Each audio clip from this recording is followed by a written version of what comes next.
A man with terminal cancer was abandoned by his wife and daughter. Months later, they came back for the inheritance and had no idea what was waiting for them.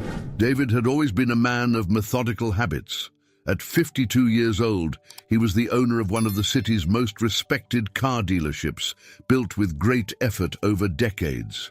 His morning started early with a carefully planned routine that included a quick breakfast, a review of reports, and a daily visit to the showroom to ensure everything was in perfect order.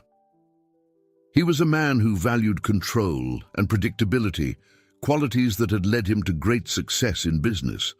But in recent weeks, something had changed. He felt strange, weak, without the same energy as before. Initially, he attributed the feeling to stress.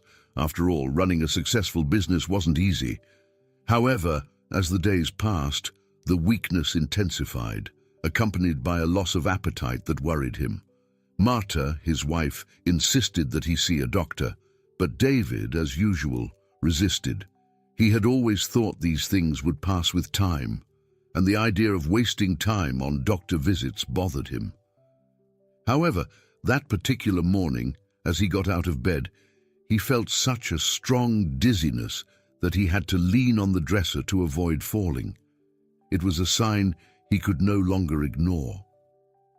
With a growing sense of discomfort, he finally relented and scheduled an appointment with Dr. Rita, a family doctor who'd been taking care of his health for years. Dr. Rita's waiting room was welcoming, with light-colored walls and paintings depicting serene landscapes. David observed everything with a distracted gaze, trying to ignore the feeling that something was terribly wrong. When he was called in, he felt a shiver run down his spine. Dr. Rita greeted him with a cordial smile, but her expression quickly became more serious as David described his symptoms. She ordered a series of tests, and David, still reluctant, complied. He waited for the results with his characteristic impatience, but deep down, something told him this wait was different, and indeed, it was. Days later, sitting in the office again, David noticed the grave expression on Dr. Rita's face before she even said a word. The silence between them was heavy, almost palpable. The doctor took a deep breath and began to calmly explain what the tests had revealed. David heard the words cancer and terminal, as if they were coming from a distant place, as if they weren't directed at him. The explanation continued, but David could barely process what he was hearing. 6 months to live. How was that possible? He had always prided himself on his health, his vitality, and now, suddenly, he was confronted with his mortality in a brutal and inescapable way. Each word from Dr. Rita seemed to pierce his soul, pulling him away from the solid, secure ground he had always believed he stood on. When he finally left the office, the world seemed to have lost its colors. The streets he knew so well, the familiar faces, everything now seemed distant, almost unrecognizable. He drove back home in silence, without even turning on the radio, something he always did to relax. He needed to think, but his mind was in chaos. When he arrived home, he was greeted by Marta, who immediately noticed something was wrong. She asked what had happened, but David, still in shock, just murmured that he needed some time to process things. He retreated to his office where, surrounded by family photos and business awards, he began to confront the new reality that had been imposed on him.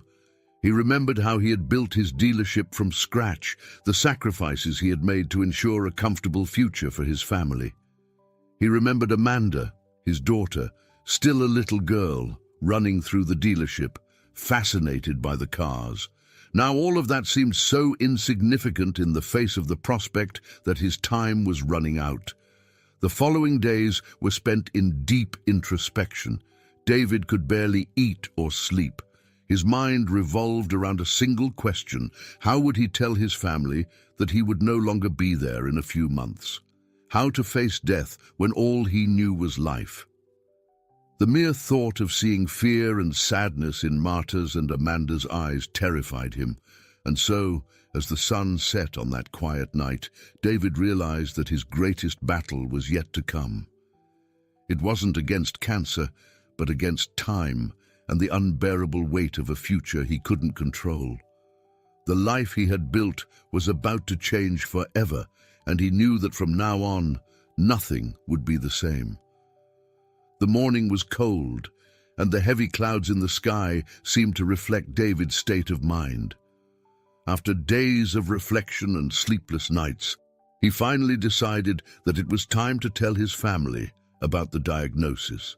The idea of revealing the truth terrified him, but he knew he couldn't hide it any longer.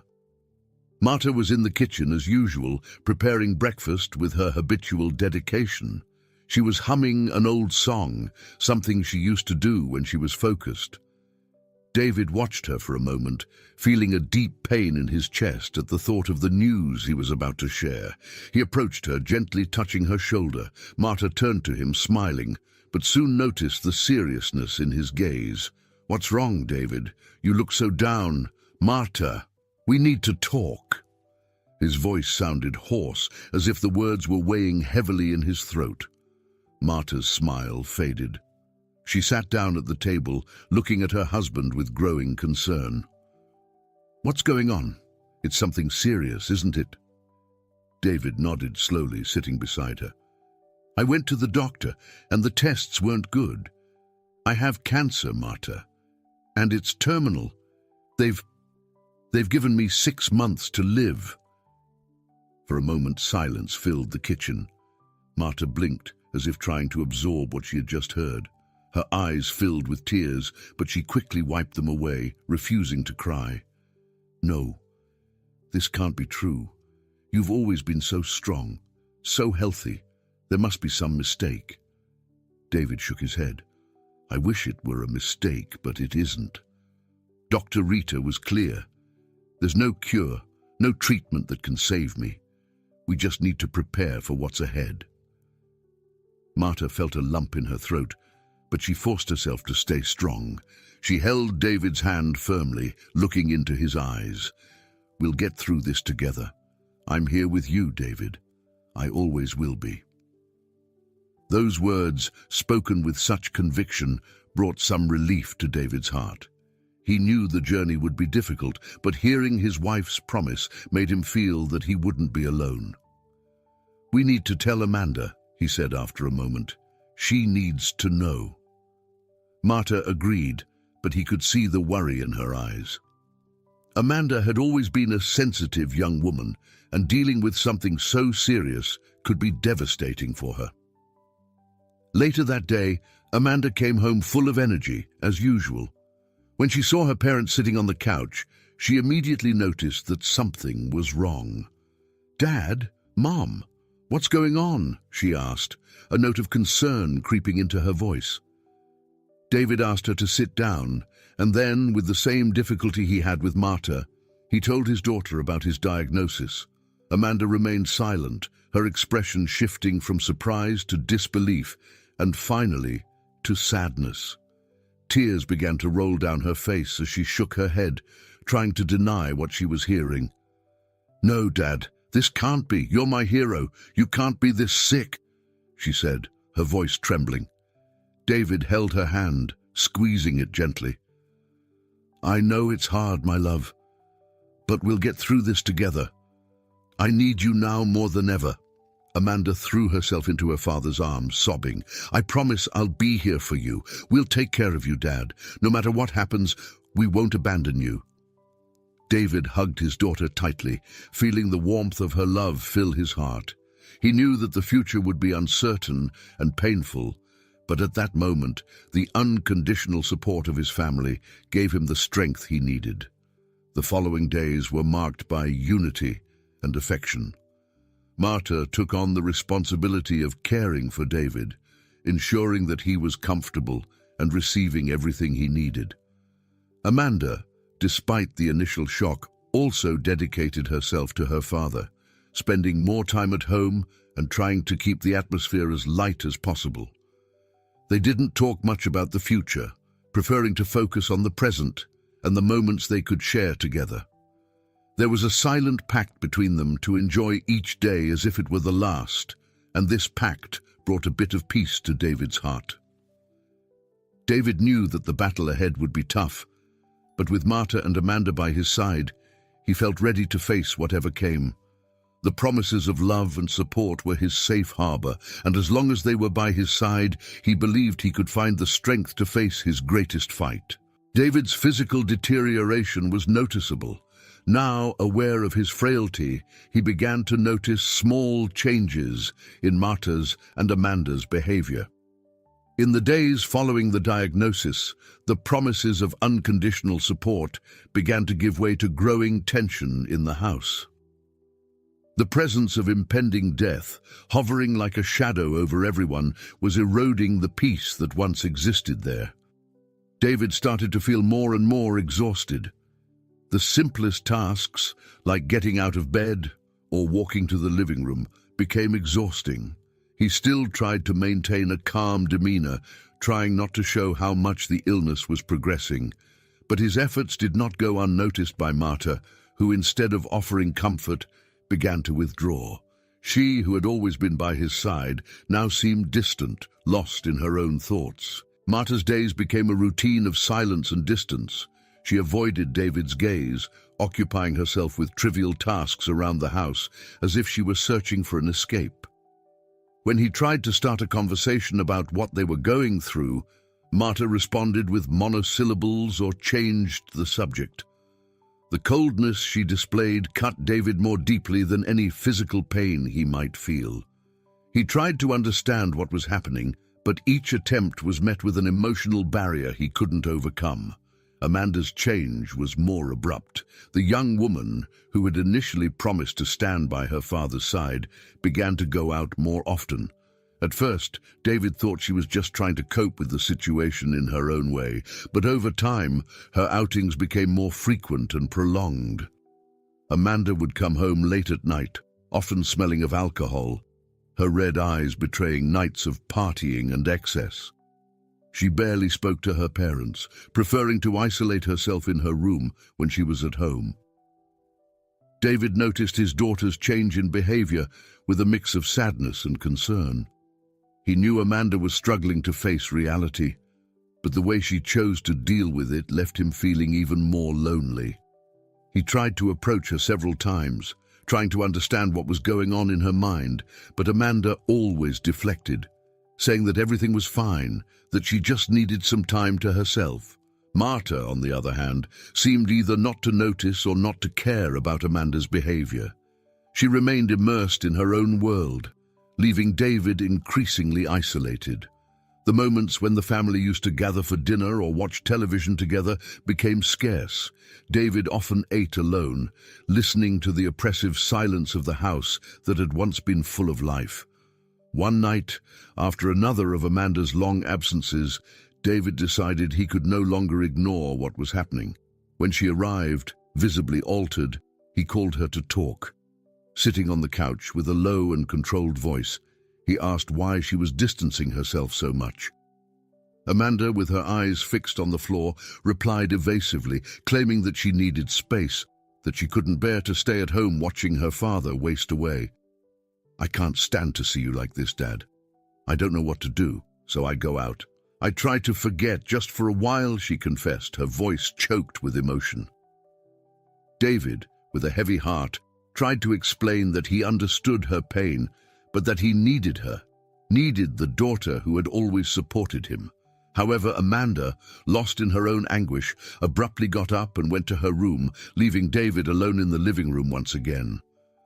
Marta's distancing was even more painful, as she remained physically close, but emotionally miles away. David tried to connect with her, but each time he approached, she seemed to pull away even more. Marta, who had always been the family's rock, now seemed to be crumbling inside, unable to deal with the reality of losing her husband. David's illness confronted her with her own mortality, and she didn't know how to process it. David's lonely nights became torment. Lying in bed next to Marta, he felt the distance between them like an abyss. He tossed and turned, trying to find a comfortable position, but the real pain came from knowing that the woman he loved was drifting away when he needed her the most. One night, he tried to express his feelings, but Marta simply turned to the other side, murmuring that she was tired and wanted to sleep.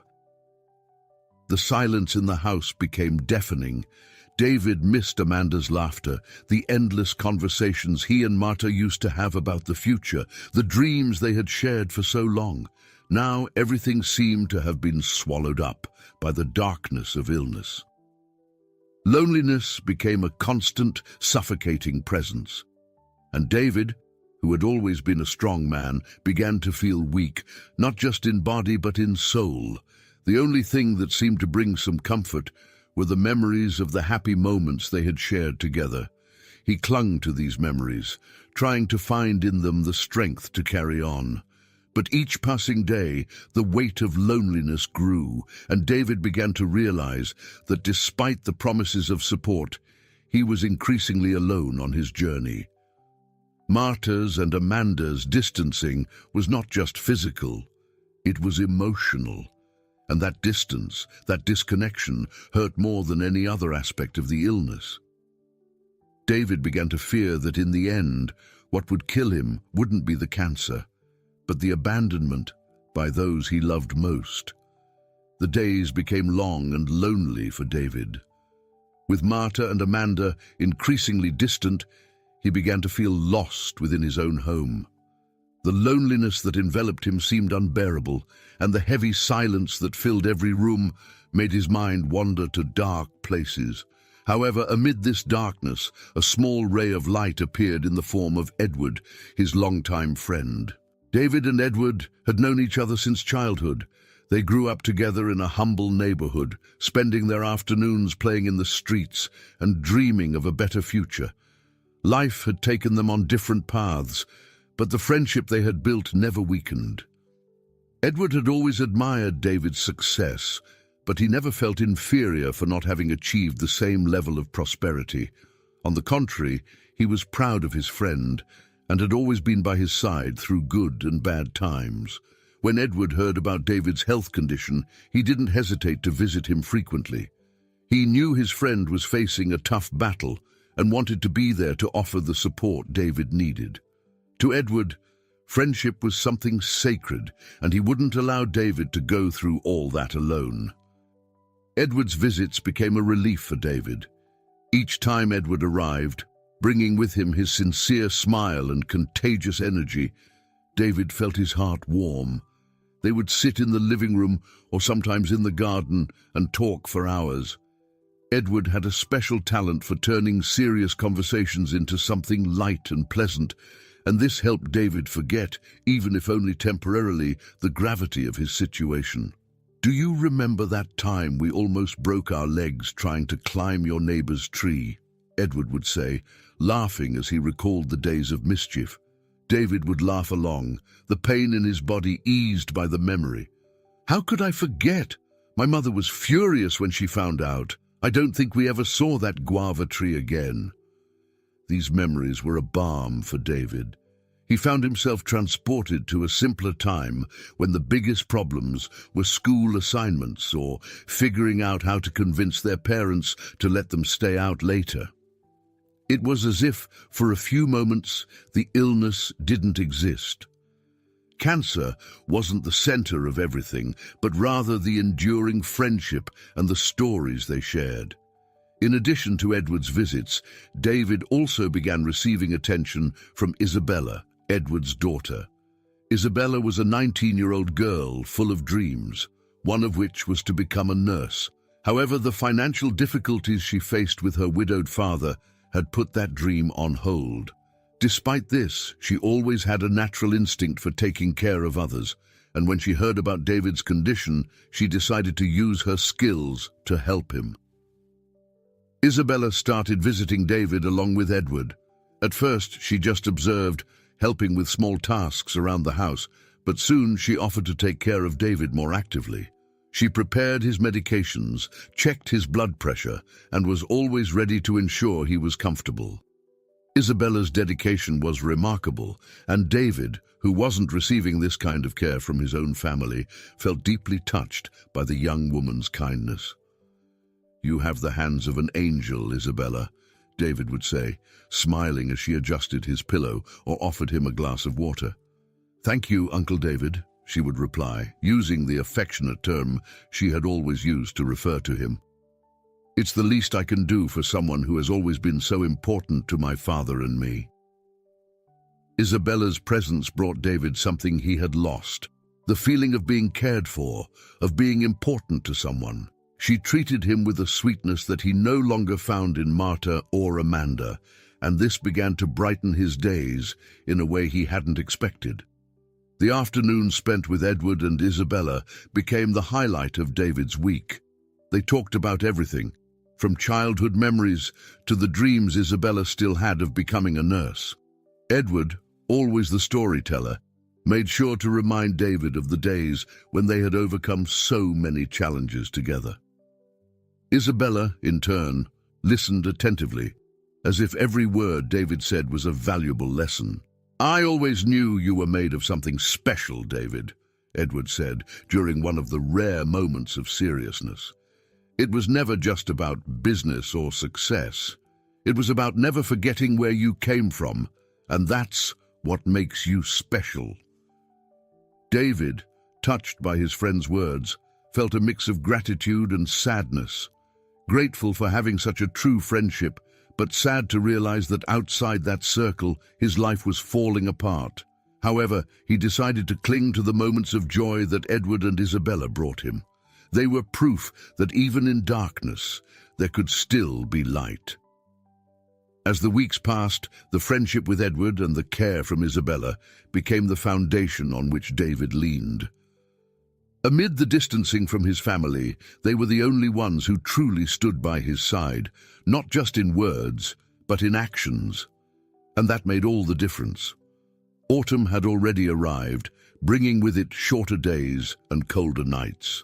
David's house, which had once been a warm and lively home, now seemed shrouded in silent sadness. The distancing of Marta and Amanda, which had subtly insinuated itself in the previous months, was about to culminate in something much more painful. In recent days, David had noticed that Marta was more distant than ever. She avoided staying in the same room as him, always finding an excuse to leave or occupy herself with some task. When their eyes met, there was an emptiness in hers, a reflection of a pain she couldn't express. Amanda, for her part, spent more time away from home, returning later and later and interacting as little as possible with her parents. David felt the weight of abandonment intensify. He had tried on several occasions to talk to Marta about what was happening, but she always dodged the conversation, changing the subject or saying she was tired. Amanda, when at home, kept herself locked in her room or quickly left to meet friends. The house that once echoed with laughter and conversations was now wrapped in an oppressive silence, broken only by the occasional sound of the television or David's lonely footsteps. One night, after yet another failed attempt to talk to Marta, David lay in bed, feeling weaker than ever. The physical exhaustion was almost unbearable, but the emotional pain was even more intense. He knew something was wrong, that something deeper was corroding his family, but he didn't know how to fix it. All he could do was hope that somehow things would get better. The next morning, Marta finally made the decision she had been postponing for weeks. The weight of what she was about to do seemed to suffocate her, but she was convinced that she could no longer live that way. After breakfast, when Amanda was also at home, Marta called David to the living room. David felt his stomach churn as he headed to the living room. There was something in Marta's expression that made him realize this wouldn't be an ordinary conversation. He sat in his usual armchair and looked at Marta, who was standing with her arms crossed, a defensive posture he hadn't seen since the rare arguments of the past. "David, we need to talk," Marta began, her voice low and hesitant. Amanda was sitting on the couch, staring at the floor, unable to look her father in the eye. There was a tension in the air, dense like a storm about to form. David took a deep breath, trying to prepare himself for what was to come. "I don't know how to say this," Marta continued, her voice trembling. "But I just can't do this anymore. I can't watch you like this every day, wasting away slowly. It's too painful, David. It's killing me inside." David frowned, confused. "What are you trying to say, Marta?" Marta took a step forward, tears filling her eyes. "Amanda and I have decided we're going to move out. We can't stay here anymore, watching you suffer like this. I know it sounds cruel, but I just can't deal with it. We can't." For a moment, David's world stopped. He looked at Marta, then at Amanda, waiting for one of them to say it was a misunderstanding, a mistake. But their silence confirmed his worst fears. The shock turned into a sharp pain that seemed to tear his heart into pieces. "You're abandoning me." His voice came out weaker than he intended, betraying the enormity of the pain he felt. Amanda finally looked up, her eyes filled with guilt and sadness. "Dad, we don't want to hurt you, but this is destroying us too. I can't stand to see you like this. I don't know how to handle it." David felt a tightening in his chest. "I've always been there for you through every tough moment. I've always done what I could to protect and care for you. And now, when I need you the most, you're leaving me?" Marta began to cry openly, but did nothing to deny David's words. "I know it sounds terrible, but I'm at my limit, David. I can't be strong anymore. I can't pretend everything will be okay." David felt as if the ground was opening up beneath him. The people he loved most, the ones he had always trusted, were leaving. He couldn't believe that after everything they had been through together, Marta and Amanda were willing to let him face the last months of his life alone. Without further words, David simply closed his eyes, trying to hold back the tears that threatened to fall. He wanted to scream, to beg them to stay, but he knew it was useless. The decision had already been made. Marta and Amanda, unable to cope with the suffering, had chosen the easier path, even if it meant abandoning him. "Do what you think is best," he finally said, his voice hoarse with sadness. "If you can't handle this, then I won't beg you to stay. Just take care of yourselves." Marta and Amanda left the room in silence, leaving David alone with his thoughts and his broken heart. The emptiness he felt now was unbearable. The promises of support, the vows never to abandon him, all had been broken. And now he found himself completely alone in the large house that had once been full of love and joy. In the days that followed, David watched as Marta and Amanda began to pack their things. He observed without saying a word as they slowly removed their presents from the house. Each box that was taken away seemed to carry a piece of what was left of his life. Marta, without looking at him, took care of everything mechanically, as if each gesture distanced her a little more from reality. Amanda, although clearly shaken, also avoided any direct confrontation, preferring to leave things unsaid. When the day of departure finally arrived, David stood at the entrance of the house, watching as Marta and Amanda loaded the last suitcases into the car. There was an uncomfortable silence between them, an absence of farewells that weighed more than any words. "Dad, I'm sorry," Amanda murmured before getting into the car. It was the only thing she could say. David just nodded, unable to trust his voice. When the car finally pulled away, he stood there until the sound of the engine faded into the distance.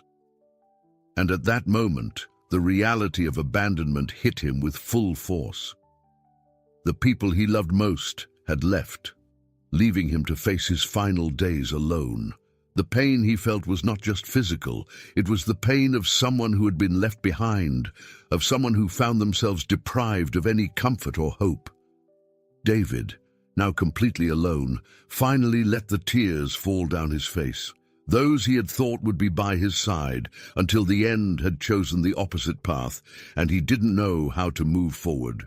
In that moment, the house that had once been a refuge of happiness became a place of desolation, and David, sitting in the armchair in the living room, stared at the emptiness in front of him, trying to find the strength to face what was left of his life, even knowing he would be completely alone. The silence that settled in David's house after Marta and Amanda left was suffocating. Every room felt empty. Every corner carried the memories of the moments he had shared with his family. Loneliness was a constant companion, bringing with it a sense of helplessness that seemed to deepen every day. David, already weakened by the illness, felt his emotional strength draining away, as if the departure of the two people he loved most had drained what little was left of him. Edward, however, always attentive to his friend's condition, noticed that something was wrong. Edward and Isabella's visits were regular, and it was during one of these visits that Edward noticed the even heavier atmosphere in David's house. He knocked on the door as usual, but this time the delay in David opening it was longer than normal. When the door finally opened, Edward found David visibly weaker, his face pale and the deep circles under his eyes revealing sleepless nights. The weak smile David tried to muster couldn't hide the sadness he carried. Worried, Edward entered the house and immediately noticed the absence of Marta's and Amanda's suitcases, which were always there, ready for their frequent outings. "David, what happened?" Edward asked, the concern evident in his voice. "Where are Marta and Amanda?" David sighed deeply, feeling the weight of the response he was about to give. He knew Edward cared about him, but saying the words out loud made everything even more real and painful. "They left, Edward. They couldn't handle the situation. With my illness, they decided they couldn't stay here anymore." The silence that followed was filled with disbelief. Edward, always calm and measured, felt anger rise within him, mixed with deep sadness for his friend. He had known David since childhood, knew the generous heart he had, and it was unthinkable that someone could abandon him at such a critical moment. "They left you like this?" Edward finally asked, his voice low, trying to control his emotions. David just nodded, unable to say more. Words were unnecessary. The pain in David's eyes said it all. Isabella, who was accompanying her father, remained silent upon hearing the revelation. She had always admired David as a father figure and felt connected to him by bonds that went beyond the friendship between their parents. Seeing David in that state, abandoned and so clearly hurt, made her make a decision that had already been maturing in her heart. After a long silence, Edward made a firm decision. "David, you're not going to face this alone. Isabella and I are moving in here. We're going to take care of you." David looked at Edward, surprised. "Edward, I don't want to be a burden to anyone. You have your lives."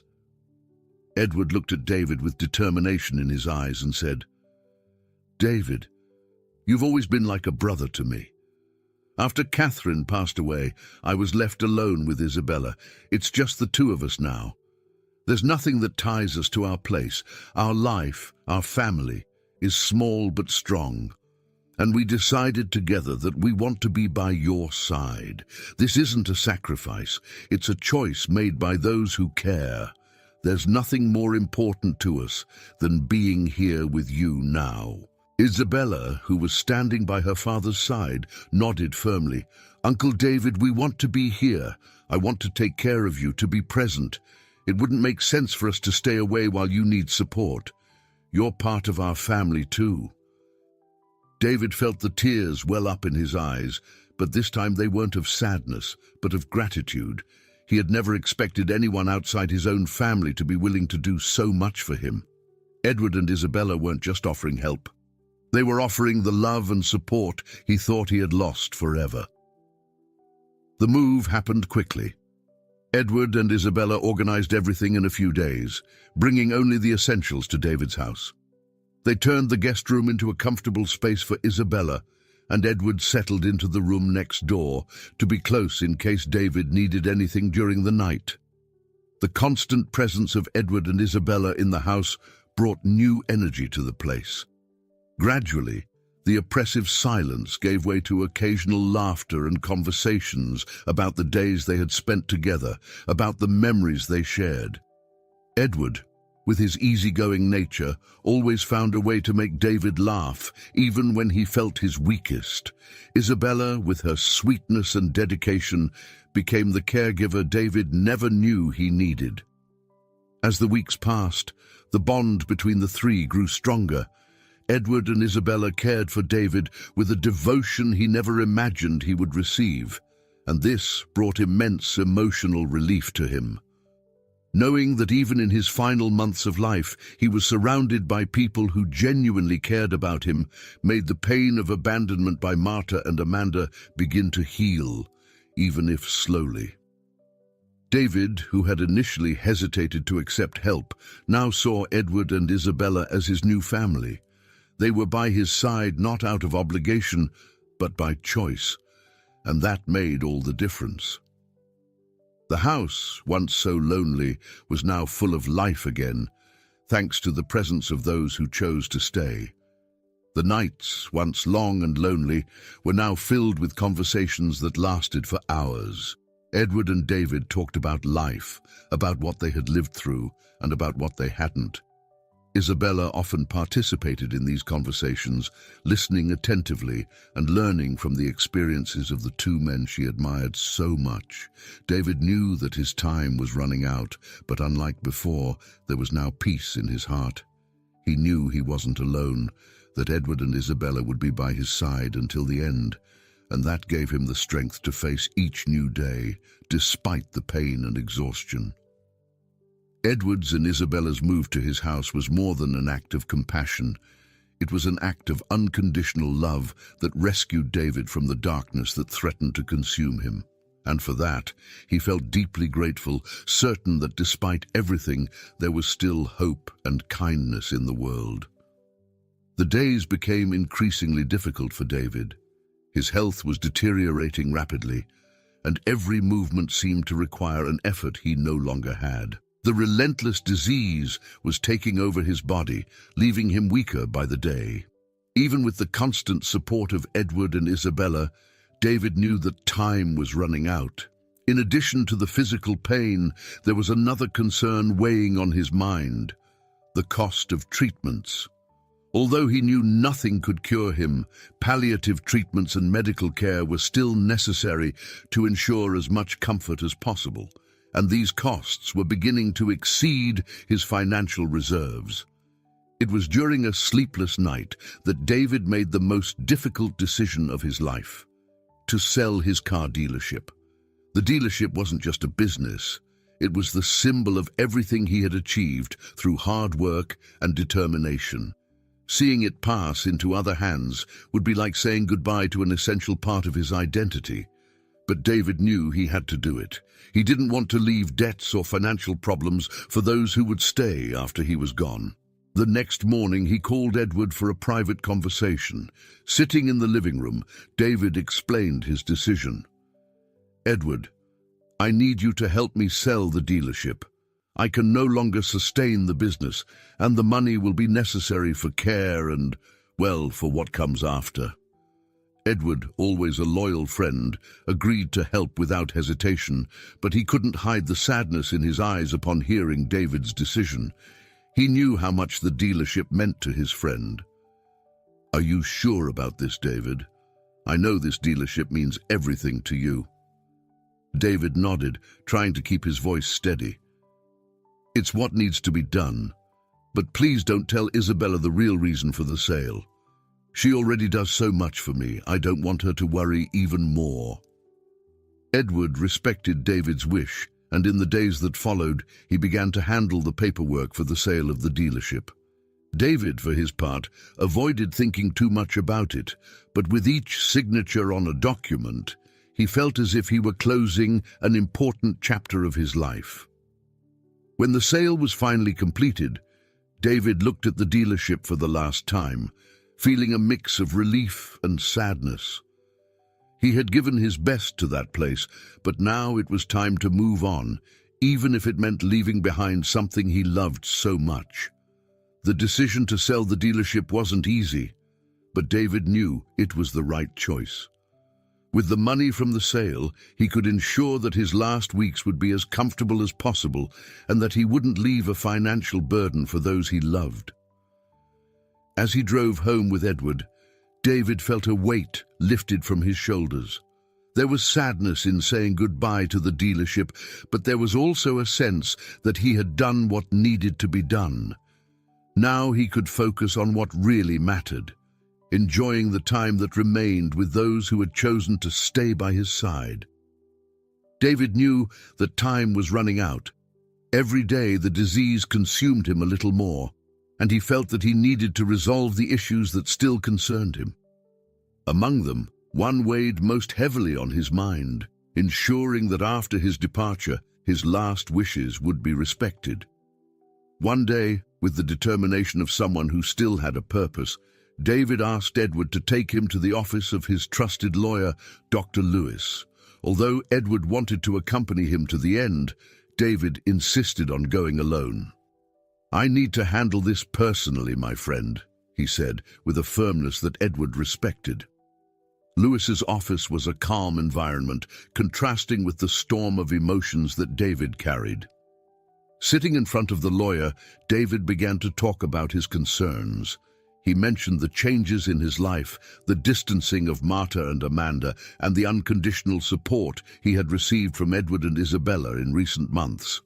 Lewis, who knew his client well, listened attentively, taking note of every detail. He understood the seriousness of the moment for David and made sure to ensure that all his wishes were recorded accurately. With everything prepared, David picked up the pen and with trembling hands signed the document. It was an act that brought a sense of closure, but also relief. He knew he was doing what was right, even though it was a difficult decision. Before leaving, David looked at Lewis and, with a serene tone, asked him to take care of everything when the time came. Lewis nodded, committing to ensuring that David's last wishes would be respected without question. When David left the office and rejoined Edward outside, he felt strangely at peace. There was no need to share the details of what he had done.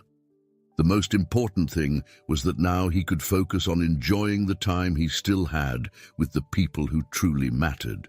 David's final days were marked by an unexpected serenity. The physical pain, though constant, seemed less important in the face of the peace he had found alongside Edward and Isabella. They cared for him with a dedication that went beyond simple duty. It was genuine love, a true friendship that grew stronger with each passing day. David knew the end was near. He felt his body weakening, and the strength that once fought against the disease was now beginning to give way. Even so, he was at peace. The nights were spent in quiet conversations or in comfortable silence, with Edward and Isabella by his side. There was nothing more to fear. He had made the necessary decisions, and now he was just waiting for the inevitable moment. One morning at dawn, David took his last breath. Edward was by his side, holding his hand, while Isabella cried silently. The moment was solemn, marked by a mix of deep sadness and gratitude for having been able to be with him until the end. David passed away in peace, surrounded by the only people who had truly remained by his side. The news of David's death quickly spread. Marta and Amanda, who had distanced themselves, heard about it soon after and decided to return. For them, David's death represented an opportunity to claim what they believed was rightfully theirs. The weight of regret and guilt was present, but the prospect of an inheritance seemed to overshadow any genuine remorse. When Marta and Amanda arrived at the house they had once called home, they were met by Edward. He was waiting for them at the entrance, his expression serious and resolute. There was no anger in his eyes, but a firmness that indicated he was prepared for what was to come. "You came back," Edward said without surprise in his voice. Marta tried to maintain her composure, but there was evident nervousness in her gestures. "We came to settle things. We're David's family, and we have a right to what he left behind." Amanda, standing next to her mother, avoided looking directly at Edward. There was a weight on her shoulders, a mix of shame and regret for having abandoned her father in his most difficult moments. Edward remained calm. "David knew you would return. He foresaw this and took his precautions. Before he passed, he made sure to take care of everything so that his wishes would be respected." Edward's words hung in the air like a sentence. Marta and Amanda were silent, trying to process what this meant. There was no going back. There was no undoing the abandonment they had imposed on David. And now they were facing a man who had his friends' trust to ensure that his last will would be fulfilled. "David left clear instructions," Edward continued, his voice firm but without aggression. "You will have the chance to hear everything when we go to the lawyer, but know that he didn't forget what happened in the last few months." Marta felt the impact of those words like a blow. She knew that abandoning David would be something difficult to forgive, but she hadn't expected him to be so clear in his decision. Amanda, for her part, couldn't hold back the tears now freely flowing down her face. "I'm so sorry," Amanda whispered, her voice broken by guilt. "I know I was wrong, but it's too late to change that." Edward observed the young woman, understanding that despite the regret, past actions couldn't be erased. "What's done is done, Amanda, but David's choices reflect what he felt in his final days." The atmosphere was thick with tension as Edward, Marta and Amanda remained silent, each lost in their own thoughts. What remained now was to face what David had decided for the future of all of them. The day of David's will reading finally arrived. In Dr. Lewis's office, the atmosphere was heavy with expectation and tension. Marta and Amanda sat side by side, trying to maintain their composure, though the nervousness was evident. Edward and Isabella sat on the other side of the room, silently awaiting what was to come. Lewis, with a neutral expression, organized the papers on his desk. When everyone was ready, Lewis began reading the document that David had signed just a few weeks before his death. His voice was calm, but each word carried an emotional weight that was felt by everyone present. "This will reflect the last wishes of David Almeida, written and signed in my presence," Lewis began, as everyone in the room held their breath. As the reading progressed, it became clear that David had used the will to express his deepest feelings. He spoke of the love he had always had for his family, but also of the pain he felt at being abandoned in the moments when he most needed support. His words were direct, without bitterness, but with a clarity that left Marta and Amanda visibly uncomfortable. David made it clear that despite everything, he wished for each of you to find peace and move on with your lives, Lewis said, pausing for a moment before continuing. However, he made decisions that reflect the reality of what he experienced in his final months. When he reached the part about the distribution of assets, Lewis announced that David's entire fortune, including the house and the proceeds from the sale of the dealership, would be inherited by Edward and Isabella. He described the care and loyalty that Edward and Isabella had shown and how David, in gratitude, wanted to secure their future. Marta, upon hearing that she had been completely excluded from the inheritance, remained silent, her face pale. There was a mix of shock and sadness in her eyes, but also a silent acceptance of what had happened. She knew that her actions had consequences, and now she was facing them. Amanda, on the other hand, couldn't hold back her tears. She felt the regret weigh like a stone on her chest. David's words, read by the lawyer, echoed in her mind, each one a painful reminder of the mistake she had made. Realizing that her father, even loving her, had felt the need to protect his inheritance from his own daughter, was a bitter lesson. Lewis continued, explaining that David had left a small sum of money to Amanda, a sort of last attempt to ensure that she would have something to start over. But the gesture, though kind, was a reminder of how much she had lost by distancing herself from her father. Edward and Isabella, on the other hand, received the news with humility and sadness. They knew that the inheritance David had left was a symbol of his gratitude and love, but also a responsibility. They had lost a dear friend, someone they considered family, and no amount of money could fill the void David had left. After the reading, Lewis closed the will and looked at everyone in the room. David was very clear in his decisions. He wanted you all to know that his choices were based on what he experienced. Now it's up to each of you to move forward, honoring the legacy he left. The room remained silent for a few moments. Marta and Amanda were the first to leave, without saying a word. Marta, her face closed off, was lost in thought while Amanda cried silently, realizing that her late regret couldn't change the past. Edward and Isabella stayed behind, thanking Lewis for his care with David's wishes. As they left the office, Edward placed a loving hand on his daughter's shoulder. "We'll honor David's memory the way he would have wanted," he said in a soft but firm tone. Isabella nodded, feeling the responsibility and privilege of continuing life with the support that David had ensured. In the following months, everyone's lives changed profoundly. Isabella finally had the opportunity to pursue her dream of becoming a nurse, and she did so with renewed vigor, determined to honor the gift David had given her. Edward, for his part, dedicated himself to keeping his friend's memory alive. He visited David's grave regularly, bringing flowers and talking to him as if he were there, reminiscing about the good memories and thanking him for everything. Marta and Amanda faced the consequences of their actions. Marta, now alone, began to live with the choices she had made, reflecting daily on what could have been different. Amanda, on the other hand, embarked on a journey of self-discovery and redemption, carrying with her the regret of having abandoned her father, but determined to live in a way that honored David's memory. I hope you enjoyed today's story. If you did, subscribe to the channel so you don't miss more stories like this. Leave a like and comment below what you thought about the story. See you